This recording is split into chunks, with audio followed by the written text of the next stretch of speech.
പക്ഷേ ഈ 84-ല് ഈ ഭയങ്കര ലൈറ്റ് ഹാർട്ടഡ് സിനിമകളൊക്കെ ചെയ്ത് കഴിഞ്ഞിട്ട് ഈ ഷിഫ്റ്റ് എവിടെയായിരുന്നു? മറ്റേ ഈ പൊളിറ്റിക്കൽ സോഷ്യൽ സെറ്റയർ. കാരണം ആദ്യത്തെ സിനിമകളൊക്കെ ഭയങ്കര അക്കരനിലമാരൻ, വളരെയാം, അല്ലെങ്കിൽ ചെറിയ ചെറിയ പടങ്ങൾ, അങ്ങനത്തെ ലൈറ്റ് കോമഡി പടത്തിൽ നിന്ന് ഷിഫ്റ്റ് ഉണ്ടല്ലോ. ഈ അത് മനഃപൂർവ്വം ഉണ്ടായിട്ടില്ല, അല്ലെങ്കിൽ അങ്ങനത്തെ സംഭവങ്ങൾ സിനിമയിൽ ഉൾപ്പെടുത്തണം എന്നുള്ളൊരു ചിന്ത ഉണ്ടായിരുന്നു കഥ ആലോചിച്ചപ്പോൾ?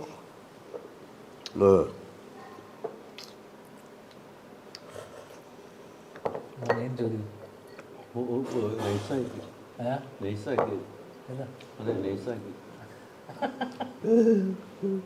ഈ ശ്രീചേട്ടാ, ഇപ്പം ശ്രീചേട്ടന് 72 വയസ്സായില്ലേ? എത്ര വയസ്സായി? 73 പോകുന്നു. അപ്പോൾ നമുക്ക് ശ്രീചേട്ടൻ്റെ കൂടെ ഉള്ളവരൊക്കെ ഇപ്പം മമ്മൂക്കാനൊക്കെ നമ്മൾ കാണുന്നില്ലേ, നല്ല ആരോഗ്യമായിട്ട് നിൽക്കുകയാണ്. ഈ ശ്രീചേട്ടൻ ഈ വലിയ ജൈവ രീതിയിൽ ഫുഡൊക്കെ ആയിരുന്നു. ഫുഡ് ഭയങ്കര കൃത്യമായിട്ട് നോക്കായിരുന്നു. ഈ ഇങ്ങനെയൊക്കെ ഈ മാറിപ്പോയത് നല്ല സ്മോൾ ഇടിയൊക്കെ ആയിരുന്നു. പുകവലി ഒറ്റക്കാരനല്ലേ, അസൂയ ഉണ്ടോ അവരോടൊക്കെ? നന്നായി ഭക്ഷണം കഴിച്ച് നന്നായി ജീവിക്കുന്നവരോട് അസൂയ ഉണ്ടോ? അതൊന്നും ജീവിതത്തിൽ ഇല്ലാത്തൊരു, അങ്ങനെയല്ല, ആരോഗ്യവാനായി ഇരിക്കുന്നവർ അസൂയ ഉണ്ടോന്ന് ചോദിച്ചോ? അതെ, അങ്ങനത്തെ ഇതൊന്നും. മമ്മൂട്ടിയോടാണോ മോഹൻലാലിനോടാണോ ഏറ്റവും ഇഷ്ടം? മറ്റേ കുനിഷ്ഠ ചോദ്യങ്ങളാണ്. വിശദമായി പറഞ്ഞു.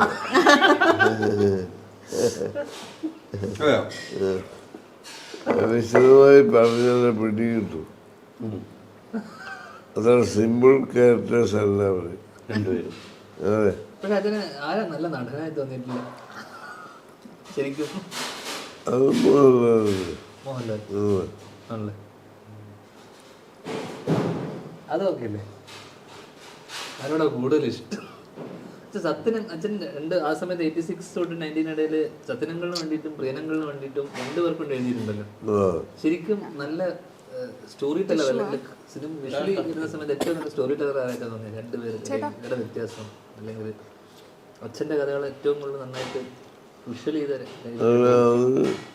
ചില പടങ്ങൾ പറയുന്നു, ചില പടങ്ങൾ സത്യം, അങ്ങനെ പറയാൻ പറ്റും.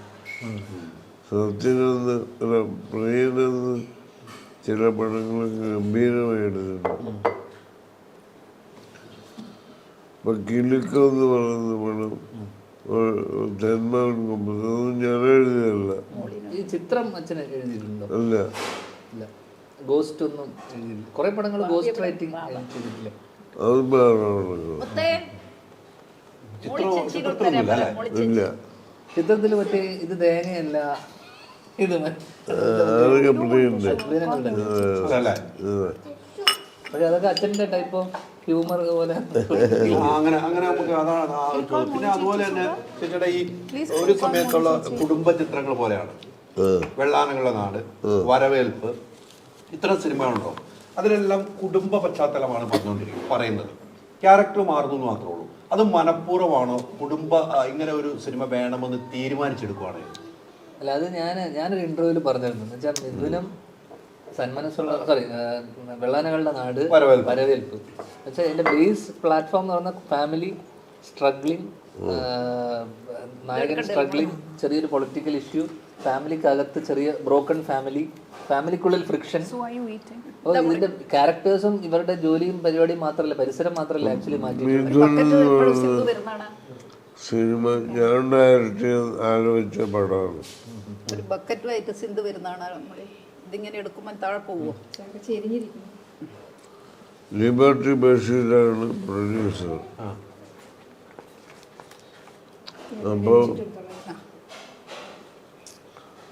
സാധ്യമൊക്കെ പറഞ്ഞ് ഏകദേശം എത്ര പൈസയാണ് വന്ന്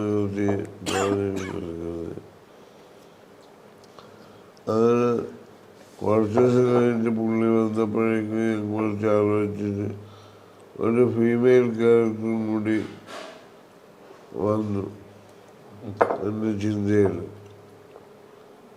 എൻ്റെ അക്കാര്യം പുള്ളിയോട് പറഞ്ഞു. അപ്പോൾ പുള്ളി ഇതെല്ലാം കേട്ടിട്ട് കോസ്റ്റങ്ങനെ കൂടുതലാണ്, എടുക്കേണ്ടത്.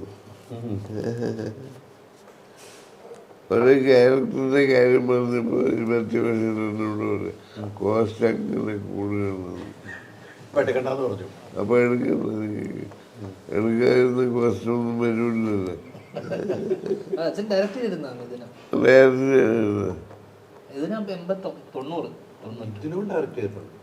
ഡയറക്റ്റ് ചെയ്യാനിരുന്ന സിനിമ പടം ഇങ്ങനെ വന്നപ്പോ മാറ്റി. അപ്പൊ വടക്കു നോക്കേന്ദ്ര യന്ത്രം കഴിഞ്ഞിട്ട് ചെയ്യാനിരുന്ന സിനിമ ഡയറക്റ്റ് ചെയ്യുന്ന സിനിമ ഇതിനായിരുന്നു. അല്ല ഇതൊക്കെ ചോദിച്ചാൽ ഞാൻ ഈ മിഥുനം വെള്ളാനകളുടെ നാട് ഇത് രണ്ടും ഒന്നിനകത്ത് ദാക്ഷായണി ബിസ്ക്കറ്റ്, മറ്റേനകത്ത് PWD കോൺട്രാക്ടർ, വീട്ടിൽ കുടുംബക്കാർ തമ്മിൽ പ്രശ്നം, ചെറിയ പൊളിറ്റിക്സ്, രണ്ടിന്റെയും കഥ എന്ന് പറയുന്നത് അതിന്റെ ബേസ് പ്ലാറ്റ്ഫോം അല്ലെങ്കിൽ ബേസ് കഥ എന്ന് പറയുന്നത് ഒന്നല്ലേ രണ്ടിന്റെയും, മിഥുനവും വെള്ളാനകളുടെ നാടും.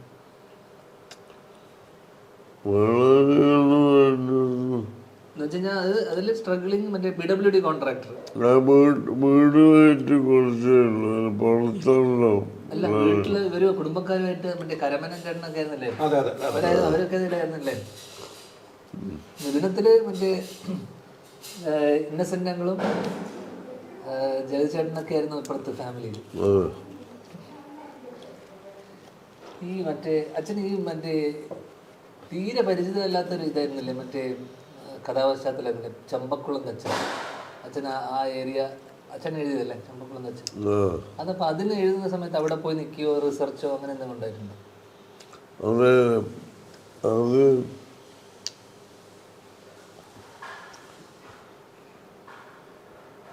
അങ്ങനെ ആള് ഭരതനാട്യം ഒരു കൂട്ടനായിട്ട് ബേസ് ചെയ്തിട്ട് ഒരു സിനിമയാക്കണമെന്ന്. അപ്പൊ ജോൺ ബോളോ മറ്റായിരുന്നു. അച്ഛൻ ആ ഏരിയ അധികം ഇല്ല വലിയ ബന്ധമില്ല. അപ്പോ ആ സിനിമയിൽ ഭരത് ഗോപിയൊക്കെ ആയിരുന്നു നമ്മൾ ഉദ്ദേശിച്ചിരുന്നത്. പേരൊക്കെ ഇട്ടിരുന്നു. പക്ഷെ അതിൻ്റെ ഡിസ്കഷൻ നടക്കുന്ന കാലത്തിന് അത് അവർ വേണ്ടെന്ന് വെച്ചു.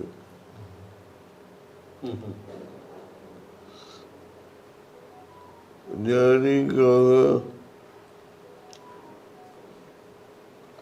എനിക്ക് പരിചയമൊന്നുമില്ല. പക്ഷെ കൂട്ടനാട്ടിൽ കുറച്ച് ദിവസം ഞാൻ ഇരുന്നിട്ടുണ്ട്. അയൽപ്പാസികൾ അതിൻ്റെ അകത്ത് വലിയൊരു തമാശയുണ്ട്. അതിലെ നെടുമുടിയുടെ ആദ്യത്തെ സീന് ഷൂട്ട് ചെയ്യുന്ന ദിവസം ഞാൻ ആ സീനുമായിട്ട് എഴുതിയ സീനുമായിട്ട് കക്ഷത്തിൽ വെച്ച് അപ്പം എഴുതാണ്. കക്ഷത്തിൽ വെച്ച് ലൊക്കേഷൻ ചെന്നപ്പോൾ നെടുമുടി ആ പേപ്പർ കക്ഷത്തിൽ പിടിച്ചു വെച്ച്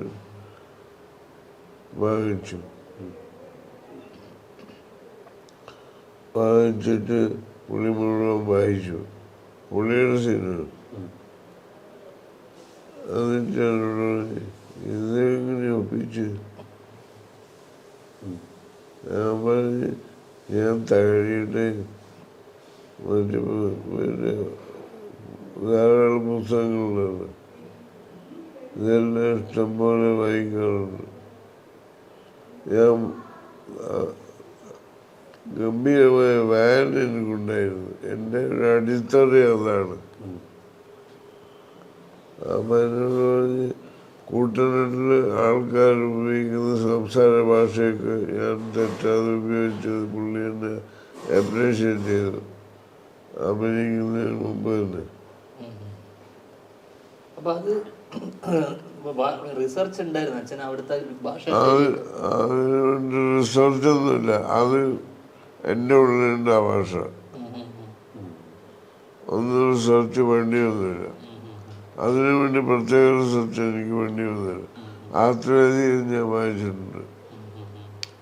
തകഴിയുടെ മാത്രമല്ല ആ ലാംഗ്വേജ് ഉപയോഗിക്കുന്ന ആൾക്കാർ നിരവധിയുണ്ട്. ആ വായനയാണ് എനിക്ക് വളരെ എളുപ്പമാണ് ആ ഭാഷ.